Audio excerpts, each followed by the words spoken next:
nūdos un piesistam krustā un trešajā dīnā Jozaceļ augšā. Un jos atcerējos, jo vārdus, un atsagrīzušas no kopa, tu visu pastostētiem 11 un visiem porējiem. Bet jos bija Marija Magdalēna un Joanna un Marija Jākaba mote.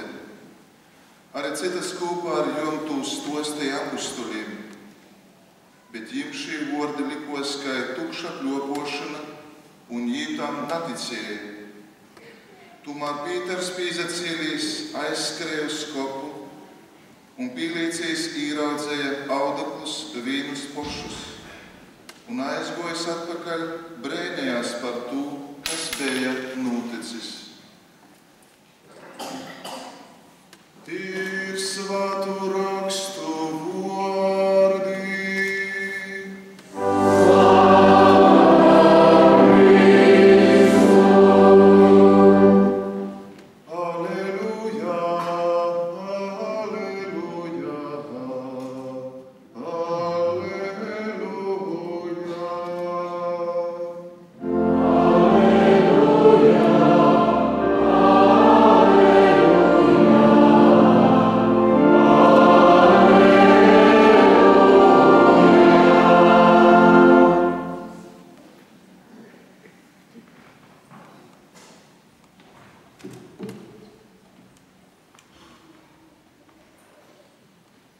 Kristus ir augšām cēlies. Kristus ir augšām cēlies. Kristus ir augšām cēlies.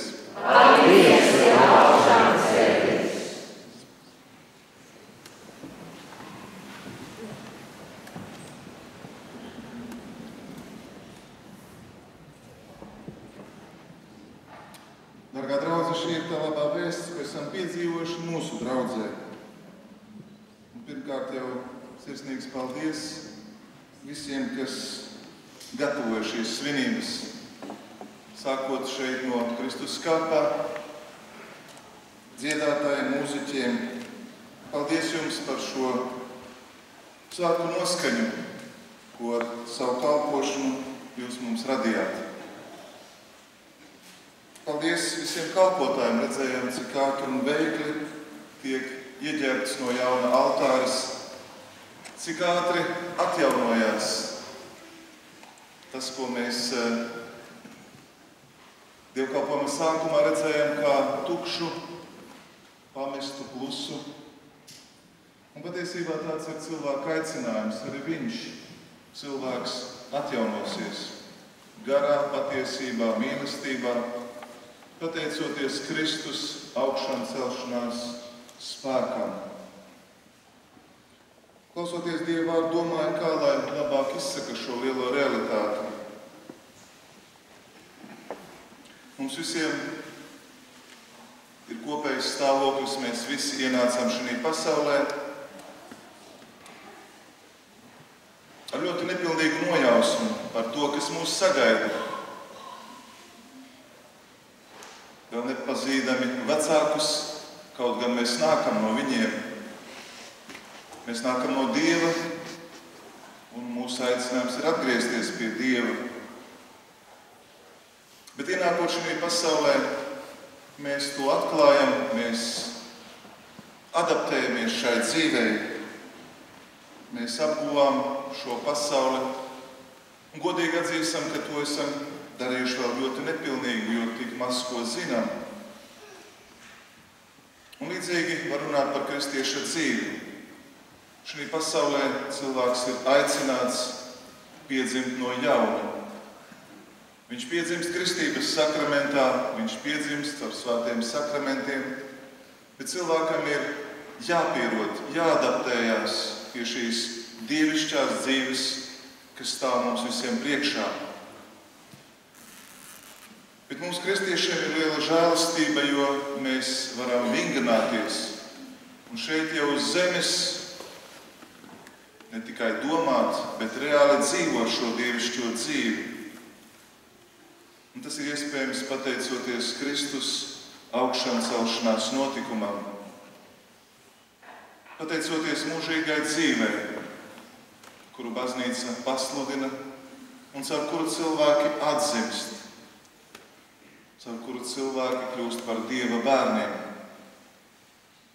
Un, brāļi, māsas, Kristū patiešām mūsu sirdi, lai piepilda prieks un pateicība. Kā pravieši sacīja, mēs taču zinām dzīvības ceļus, mums taču ir pieejama gudrība. Dievs ir tuvu klāt. Tieši tāpēc ir tik svarīgi slavēt Kungu, dzīvot pateicībā, un mūsu pateicība kļūst par ticības mēru. Mēs 40 dienas neizrunājam šo vārdu aleluja, bet tagad tas skan jaunā spēkā, jo Dievs mūs ir atjaunojis. Un vārds aleluja nozīmē slavēsim Kungu. To jau ir slavējuši vecās derības ļaudis, bet jaunā derībā Kristus kļūst par mūsu pateicības un slavas iemeslu. Jāņa Atklāsmes grāmatā lasām, ka Dieva bērni stāv Jāra priekšā un dzied, sakot, pestīšana un gods un vara pieder mūsu Dievam, aleluja. Brāļi, māsas, Kristū, lai liels ir mūsu prieks par šo jaunās dzīves dāvanu, par šo atjaunotni, ko vienmēr baznīca mums dāvā, caur liturģiju, caur sakramentiem. Lai liels ir mūsu prieks arī par tiem, kas šodien pievienosies Dieva aicināto un izvēlēto pulkam. Šie svētki ir tik lieli, ka baznīcas stāvi saka, kā saule, spīdot, neļauj pārējiem spīdekļiem spīdēt. Mēs neredzam ne zvaigznes, ne mēnesi. Tā šie svētki izgaismo visu. Svētku svētki. Ja uzmanīgi klausījāmies evaņģēlijā, tad evaņģēlists Lūkas uzsver, ka sievietes ļoti agri no rīta ausmai, austot, patiesībā tā vēl nebija aususi, nāk pie kapa. Un šeit mēs varam domāt par šo jauno sākumu. Līdzīgi kā radīšanas sākumā Dievs nošķir tumsu no gaismas, rada dienu un nakti. Tā arī šeit iesākās šī jaunā diena. Iesākās jaunās derības laiks, kura pamatā ir Kristus augšām celšanās. Pravietis Osejs vecajā derībā raksta: iepazīsim Kungu, viņa atnākšana ir droša kā rīta ausma. Lai šodien mēs paturam šo atziņu prātā, ka šī ausma nāks, un tā ir katru dienu ar mums vien tuvāk un tuvāk. Un jau caur baznīcas liturģiju mēs mācāmies dzīvot kā gaismas bērni. Mēs mācāmies un viens otram palīdzam nošķirt tumsu no gaismas, rīkoties kā Dieva bērniem. Zīmīgi, ka tās ir 3 sievietes, kas nāk rīta agrumā un nes smaržzāles. Vai mēs zinām, kur svētos rakstos pirmo reizi Dieva vārds runā par smaržzālēm?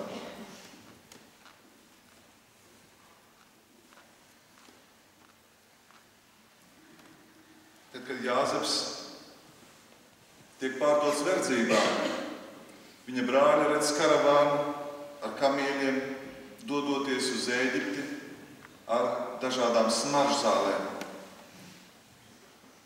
Un viņš tiek pārdots, un viņš ir starp šīm smaržzālēm, šī kolonā, un iet uz Ēģipti, no kurienes viņš vēlāk, viņa pēcnācēji, izvedīs Izraēļa tautu, atbrīvojot viņu, īstenojot Dieva plānu.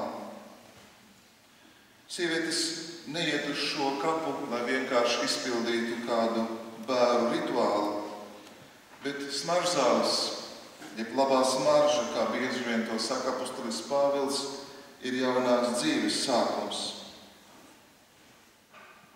Sliktā smarža, jeb smaka, ir tā, kas liek mums domāt par nāvi, par to, kas ir sabojājies, bet labā smarža dod mums dzīvību. Dzīvības kungs ir augšām cēlies. Apostols Pāvils teiks, lai mūsu labā smarža, Dievam patīkama dzīve, kļūst par mūsu dzīves uzdevumu un mērķi. Atnākot pie kapa ar šīm smaržzālēm, viņas atrod kapu tukšu. Evaņģēlists Lūkas saka, kaps ir atvērts. Tas vairs nepilda savu funkciju, jo nāvei ir zaudējis savu varu. Nāves spēks ir satriekts.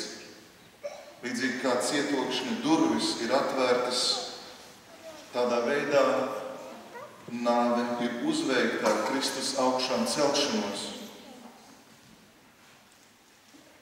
Radīšanas grāmatā Dievs apsola Ābrahamam, tavs dzimums uzvarēs ienaidnieku vārtus.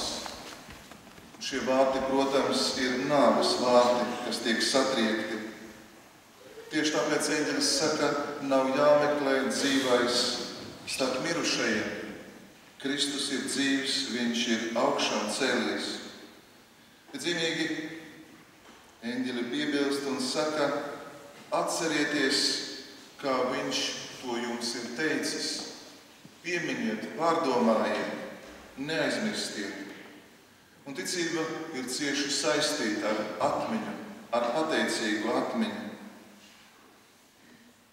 Augšām celšanās balstās uz atcerēšanos. Un tieši tāpēc ir tik svarīgi atkārtot, pārdomāt, dzīvot gudri un atcerēties to, ko Dievs ir darījis mūsu labā, ko viņš turpina darīt un ko viņš ir mums sagatavojis.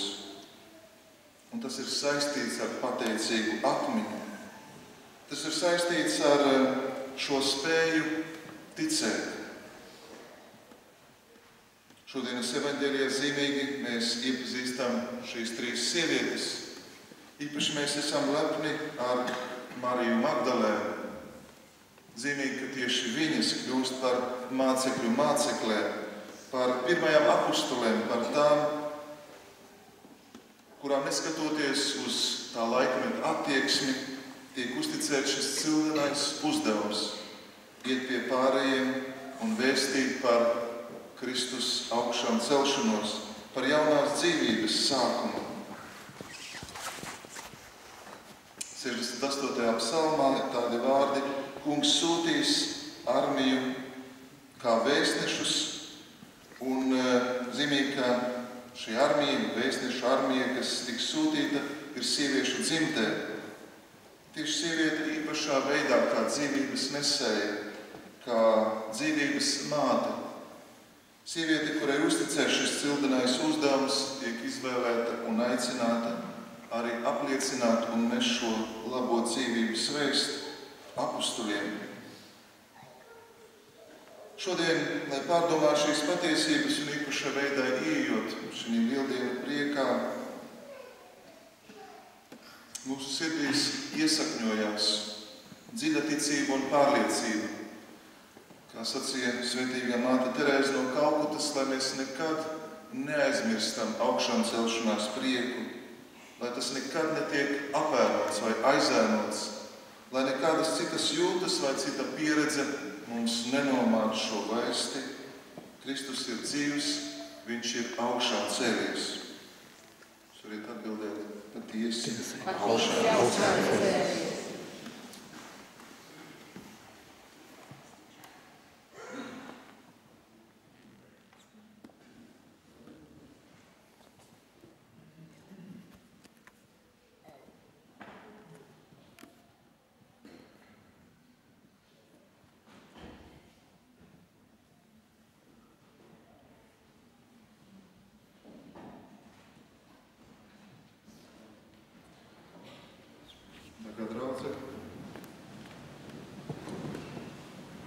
Mēs tagad gatavosimies ūdens svētīšanai un arī ar kristības solimu atjaunošanai mēs iesim šajā jaunajā dzīvē.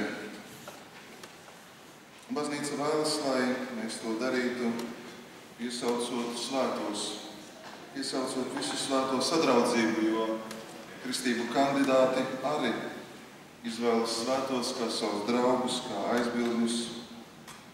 Tāpēc pazemīgi piesauksim mūsu ticības brāļus un māsas, kas ar izcilu mīlestību uz Kungu, ar savu kalpošanu, atzimstot no ūdens un svētā gara, jau ir debesu Jeruzalemē, kas jau ir pie Dieva, kas gaida mūs, kas par mums rūpējās, un to mēs saucam par svēto sadraudzību. Dārgie brāļi un māsas Kristū, atbalstīsim kopīgi lūgšanās mūsu brāļus, māsas, lai visvarenais Tēvs viņus apveltītu ar slavu žēlastībām pie atzimšanas avotiem. Tad lūksimies litānijā.